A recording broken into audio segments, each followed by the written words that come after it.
Welcome to the Israel Bible Podcast with me, your host, Cindy Parker. I am an author, speaker, and professor of Holy Land Studies at the Israel Bible Center. I am passionate about reading the Bible in the physical, historical, and cultural context of its day. And I love having geeky conversations with people about new things.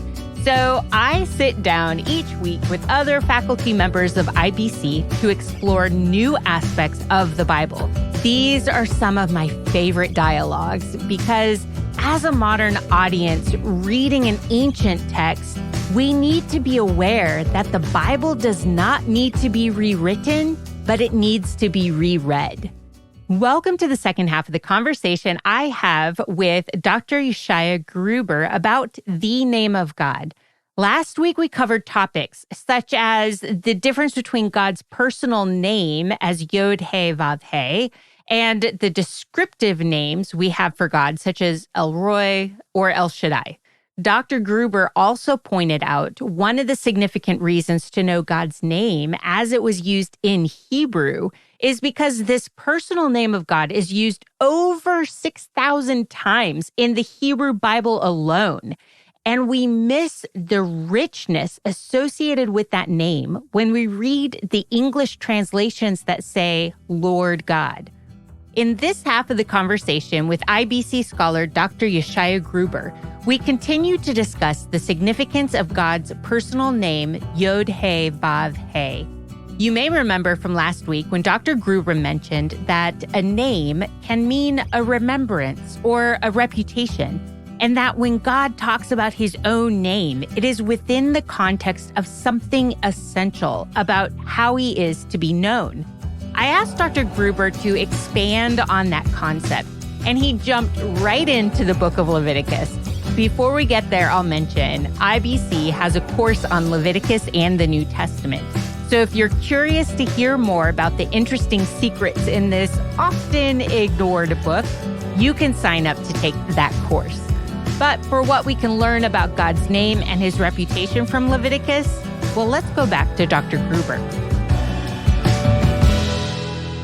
But in Leviticus, for example, God gives rules about which animals can be eaten and which can't be.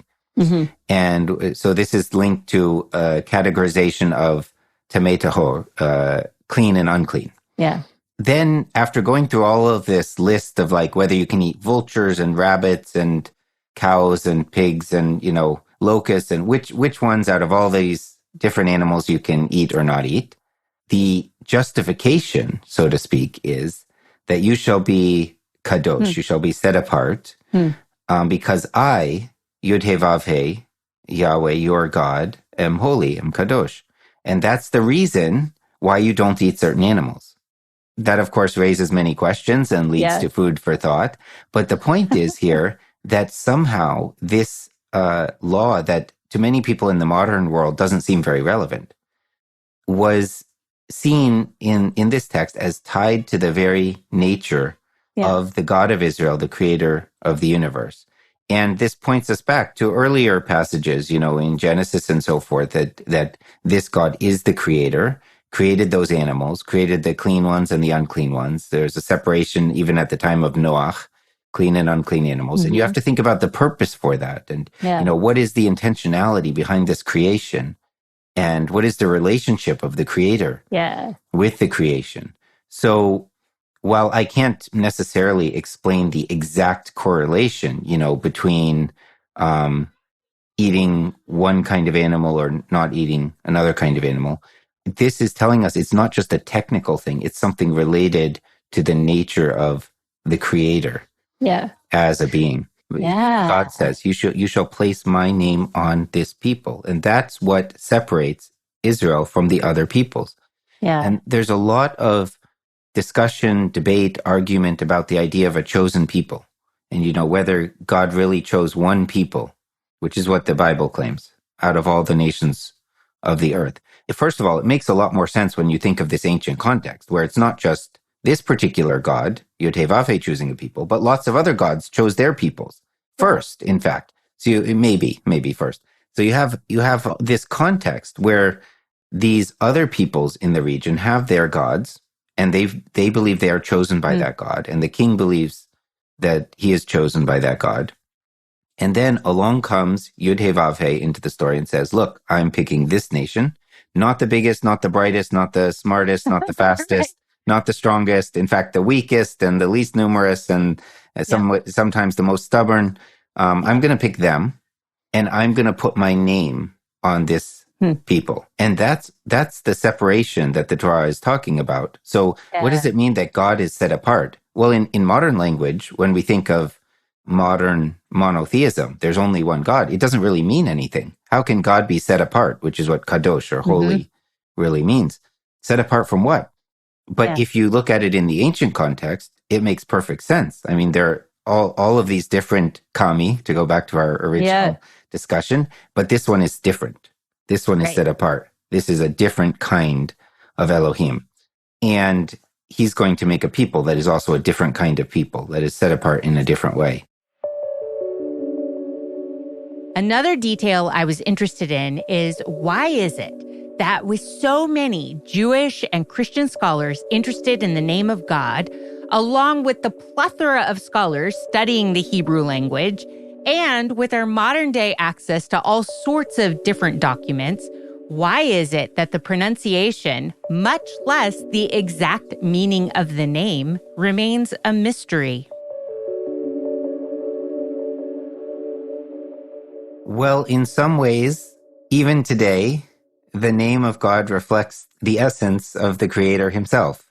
You know, we could say that God is the most ever-present, or let's say Yud-Heh-Vav-Heh even, this particular God, to be more accurate from a Hebrew point of view. This particular God is the most ever-present reality of our universe, of our existence, and at the same time, the most mysterious aspect of our universe and our existence. So in a couple days at IBC, we're actually planning a seminar on Jewish and Greek thought.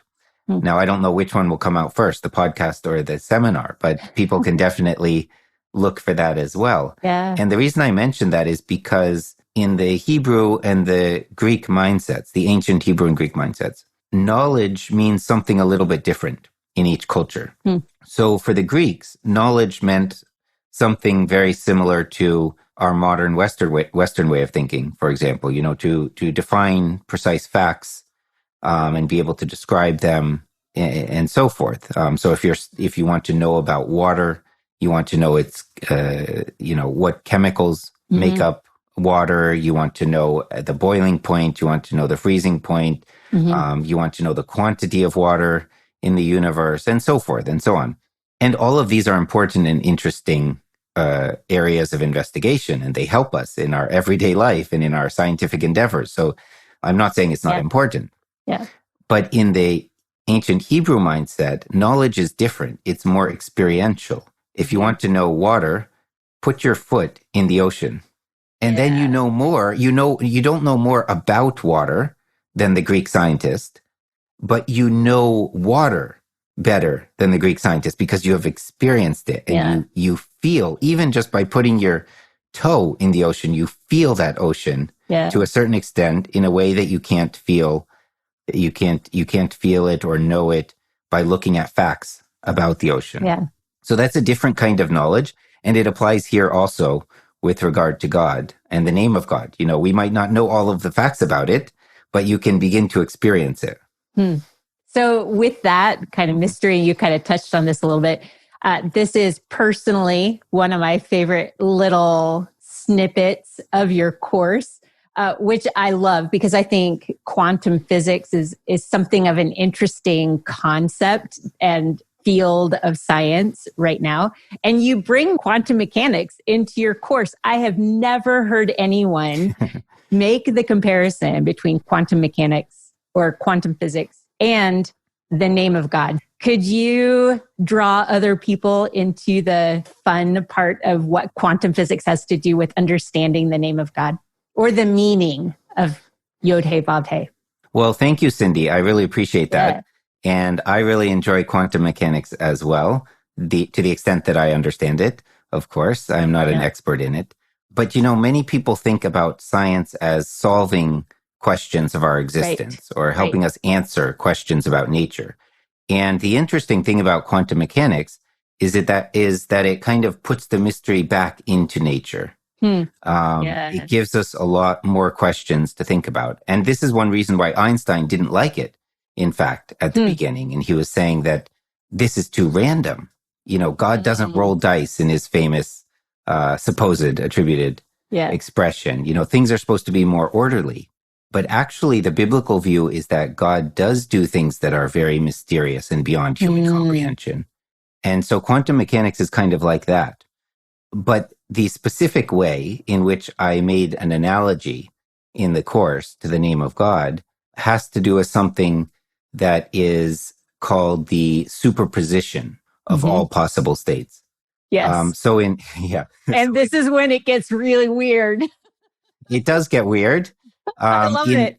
In one view of quantum physics, before you measure a particle, it exists in all possible states at all times. It may, all velocities, all orientations, whatever. And then once you take a measurement, then it collapses to a particular function. It has a specific velocity and momentum or whatever, spin. So I just made an analogy to the name of God, because one way that people have looked at the name of God in Hebrew is very similar, actually. They see it as expressing a kind of eternal existence in all dimensions, in all tenses, in all times, in the past, the present, and the future. And this can't exactly be proven, and not all scholars would agree with that point of view. But it's one way of interpreting the name of God, which seems to be based on the Hebrew root for being or existence, in a complex sort of conjugation, perhaps. But one interpretation is that this is talking about the absolute, the eternal one who exists at all times and in all places. And if you try to define it more precisely, you will just reduce this absolute being to one of his aspects, rather than standing in awe of the mystery that is incomprehensible.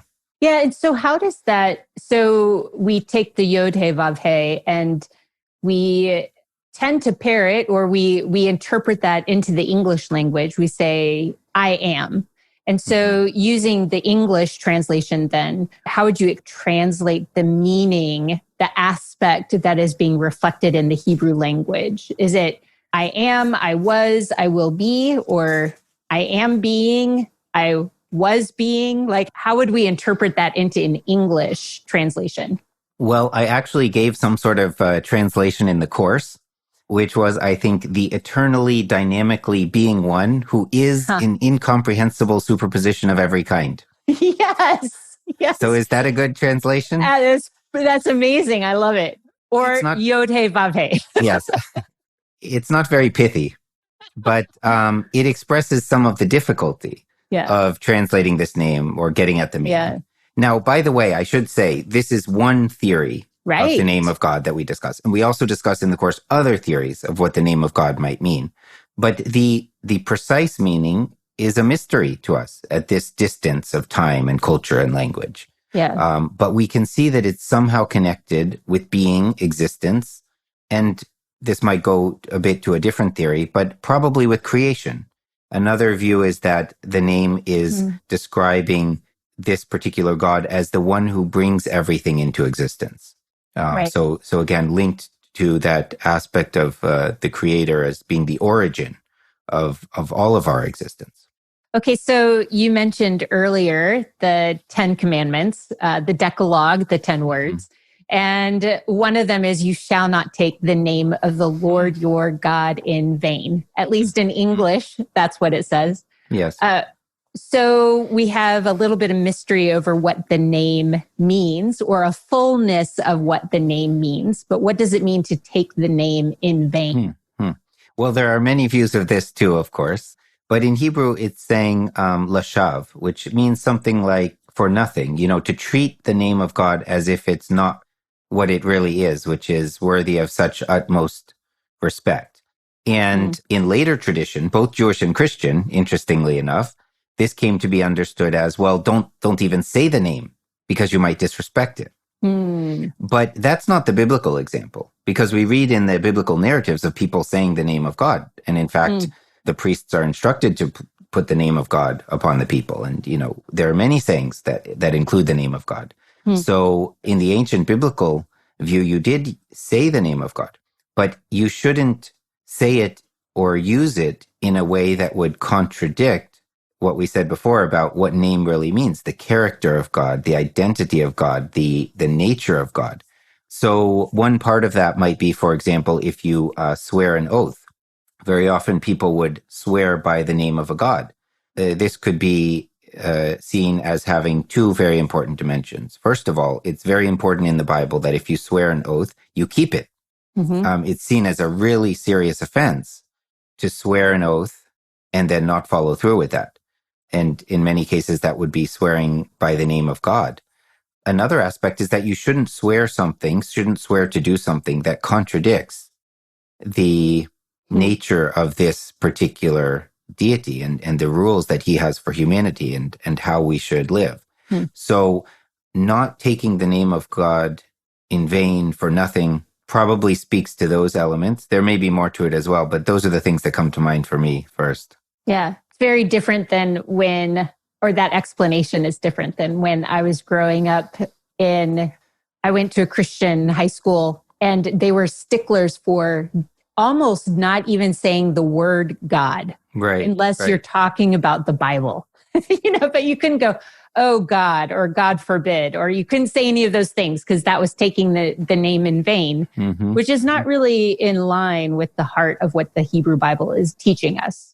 Yeah. Yes, I would agree with you. That's a really interesting example because we see this in the religious traditions of both Judaism and Christianity. Even today, many super religious Jews avoid saying God, or even in English, they'll write a line, for example, G-D, so that the word God, which is not the name of God, but even the word God is not written out, or even in Hebrew to say Elohim instead of Elohim, a substitute, not even for the name of God. We didn't talk so much yet about substitutes for the name of God, which happen at a particular point in history, but even substituting for the word God, which is just a generic word that talks about supernatural beings. So it's really curious that in these religious traditions, that's how people interpreted it. And I mean, I can't say for sure the reason, but I think that it has to do with the desire of religious authorities to always regiment life and, define exactly how things are supposed to be done. I would argue, again, this isn't really the biblical Hebrew idea. There are rules in the Bible, but there are far fewer rules in the Torah than there are in later rabbinic Judaism or Christianity. Both rabbinic Judaism and official Christianity, whether Eastern or Western, have, a plethora of rules to try to define everything that far exceed the rules that are given in the Hebrew Torah, the written one. So I think for some reason, there is this urge within religious hierarchies to define and delineate every particular case and to say what a person should say or not say, do or not do. Whereas if you think of the biblical Hebrew idea of knowledge, of experiencing the divine, there's more freedom in that. There's also more mystery, more awe, more difficulty in a sense. So am I understanding correctly that if we're looking at the Israelite, so Hebrew Bible, but Hebrew Bible, and I'll say the earlier part of the Hebrew Bible, so let's say pre-Babylonian exile, that our best guess is the name of God was spoken out loud and used respectfully, but was actually spoken and known. And then at some point during the exile or after the exile in Second Temple period, is that when we start to bring in these substitutions for the name of God and kind of a lot more respect and mystery behind how to pronounce the name of God and using the name of God? Yes, exactly. I mean, I think you said it very well. Please continue if you want to say a little bit more. Well, I'm curious. Now, you mentioned the substitutions that we use, because even in synagogues, people were reading out loud scriptures to the congregation. And and someone, let's say someone stands up and is reading portions of the Torah and they get to Yod He Vav He. How do they pronounce it? What do they do if once we're entering Second Temple period, there's a hesitation about saying the name out loud carelessly? And so when you get to the Tetragrammaton, what do you say instead? Well, with so many things, when it comes to biblical studies, there is something that we can see in the ancient realities. And then there's something that we see in the Second Temple period that is an important development. And it's the same here with the name of God. So in the course, we do get into possible pronunciations, how it may have been pronounced in the earlier period. So people can look forward to that. This is where actually taking the course on the IBC website with Dr. Gruber is very helpful, because he walks everyone through the details of the Hebrew verbs and the different options for how to say the words out loud. So if you need great visuals and want to hear the specifics, well, sign up for Dr. Gruber's course. Something does change in the Second Temple period. The question is what exactly changes and when and why. There are different theories here as well. We don't know exactly. We don't have all of the answers. And to a certain extent, we have to go backwards a little bit, because we can see from later texts, like the Mishnah, for instance, and the text of what Christians call the New Testament, these Jewish Greek texts written by Messianic followers of Jesus in the first century. We can see from texts like this and from various versions of the Septuagint and so forth that by the second century, there's a tradition that comes to be followed in both the Jewish and the Christian worlds of not pronouncing the name of God. So we see substitutions even in writing. Sometimes it will be a symbol or an abbreviation that stands for the name of God, or an ancient character, a set of ancient characters that take the place of the name of God. Or sometimes, very often in Greek, it will just be the word Kyrios or Kurios, which means Lord. And this is the origin of the substitution of the vast majority of biblical translations today that use simply the word Lord, which is very meaningless compared to the word Yud He Vav He. Right. But most translations will just use the word Lord to substitute for the name of God. And this goes back all the way, at least, to the second century. Now, the question is, how much further back than that does it go? And it may go back a few hundred years more, to the time period before Jesus or Yeshua of Nazareth. It may have been a change, a shift that took place in, let's say, the 3rd and 2nd century BCE when the Septuagint translation was being made, or it may be something that took place even after him. We can't say for sure. So that's a question that we get into in the course. So I'm going to ask a question, and it might just fall into this. We don't know, because something that is always true is there's mystery of, well, there's the historic event that happened, and then there's a documenting of the event. And sometimes they're not at the exact same time. So we have, for instance, in the New Testament, we have Jesus who's being asked by a lawyer, what is the greatest commandment? And Jesus quotes from the Shema, so love the Lord your God. And again, we have Lord, Yod He Vav He, Lord your God. And so what do we think if Jesus is quoting Hebrew Bible, but it's being documented for us in the Greek, and Jesus may have been speaking Hebrew to that lawyer, or Aramaic, or which is its own interesting debate. Do we know how Jesus himself would have quoted the name of God? Great question. You're asking me what he might have said and giving me the option of at least 3 different languages he might have said it in. There's lots of room for uncertainty here. And that's part of the problem, you could say, but it's also something that needs to be recognized. And I think sometimes, I don't want to pick on religious people in general, but there's a particular aspect to religiosity that can go in the direction of seeking certainty. It's related to what we were saying before about, how both Rabbinic Judaism and official Christianity have followed certain trends. And you can see a lot of trends that are the same. for rabbinic Judaism and official Christianity. So there's something about this religious way of thinking that wants certainty about every aspect of things. The fact is, and I think more and more people who come from religious backgrounds, Jewish or Christian or other, are realizing this today. The fact is that we don't have certainty about so many things. And we need to recognize this and grapple with it honestly. And actually, I would suggest that the earlier biblical way of looking at things was not, so to speak, religious. There are some scholars who would argue that religion is an invention of the 2nd century or the 3rd or the 4th century even. So before that time period, before there were these official religions, what was the biblical view? How did people look at things? Well, there was a lot of acceptance of uncertainty and mystery, and that was a big part of the relationship with the divine. And you can see this even, for example, in the writings of someone like Saul of Tarsus, who says in, I think, 1 Corinthians, if anyone thinks he knows something, he hasn't yet known as he ought to know, which is a fascinating paradox, because what he's saying is that true knowledge is knowing that you don't know, actually. Yeah. And here again, we come to the Jewish and Greek thinking. There's an overlap. There's a mutual influence. Socrates says something very similar in Plato. Yeah.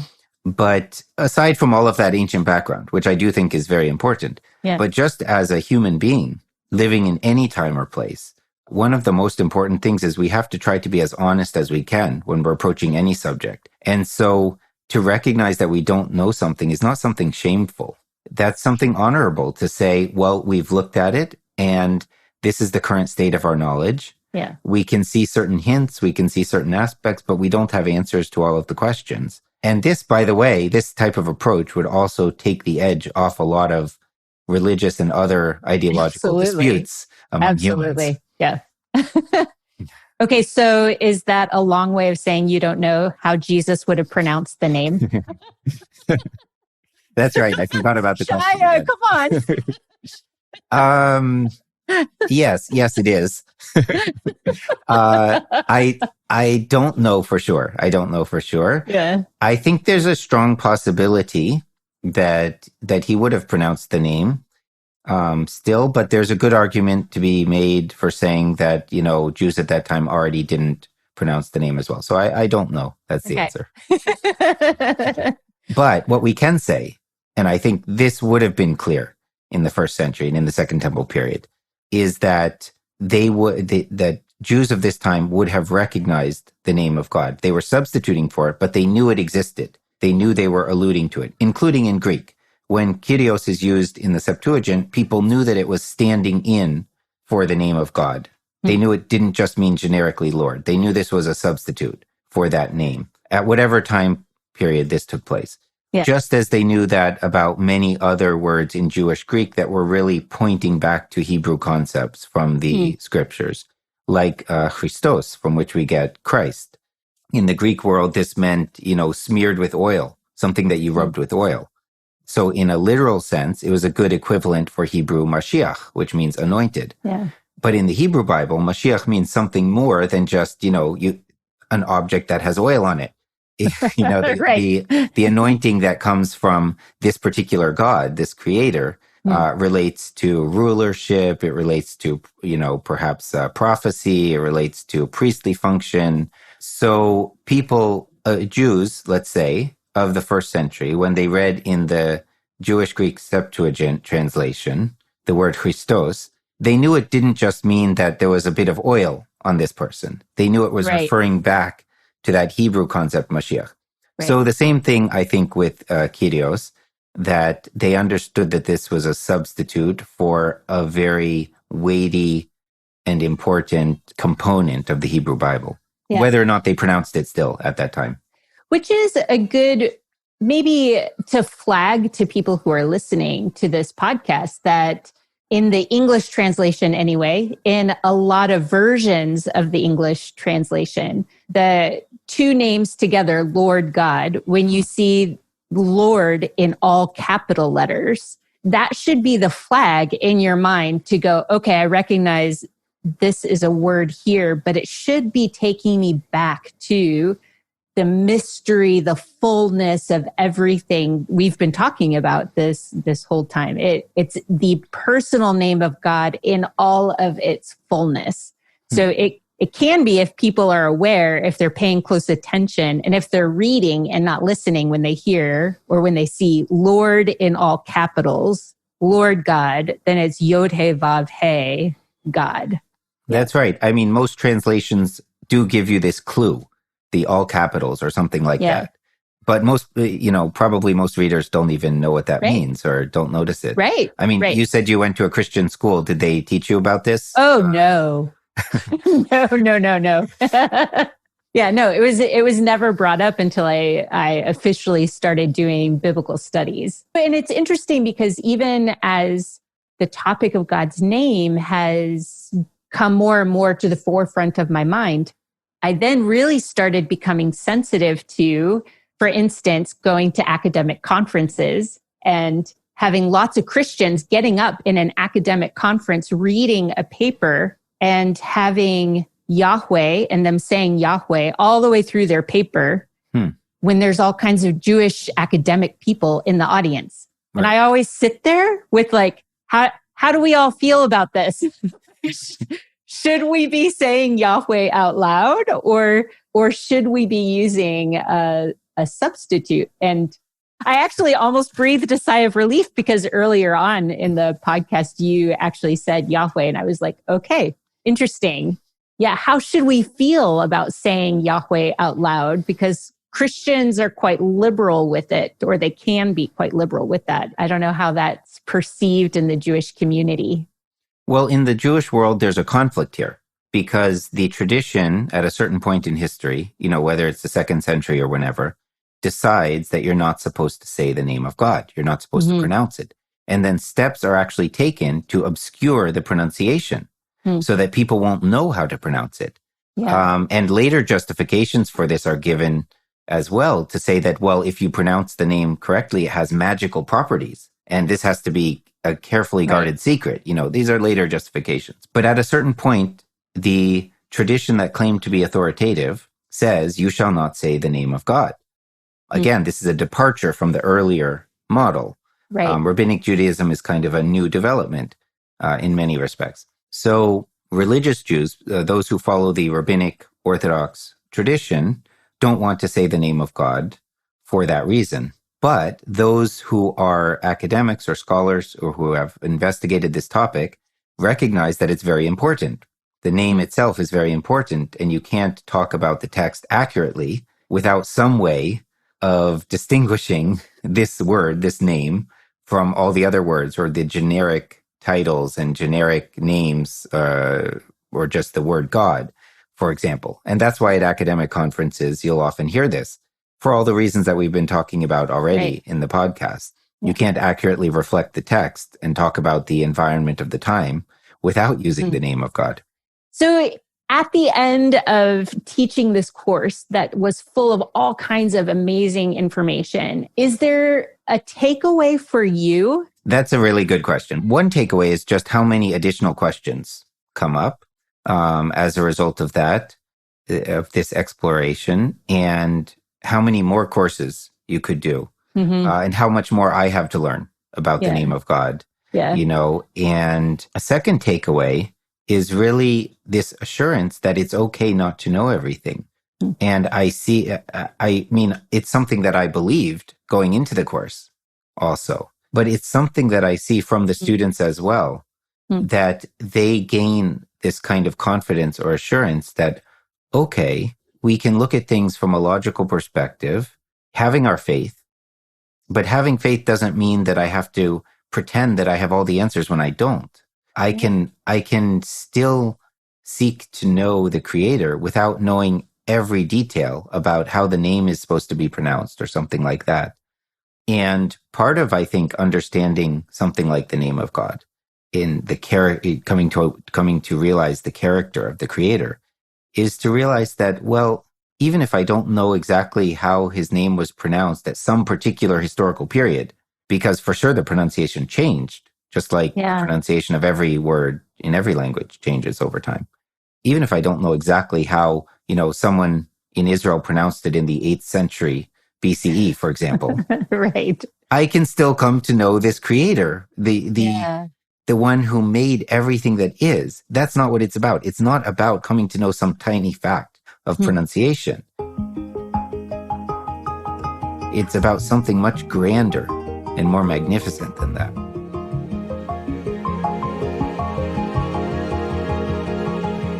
Thank you for joining me as we have explored concepts related to knowing the personal name of God. Be sure to subscribe to this podcast on Apple Podcasts, Google Podcasts, Stitcher, Overcast, or wherever you are listening to your podcast. Leave a review so other people can find us, and then tell your family and friends to listen as well. I welcome your contributions to the conversation, so share your thoughts with me on Twitter. I am at Cindy Parker, PhD, CYNDI Parker, PhD, or send me an email at cparker@israelbiblecenter.com.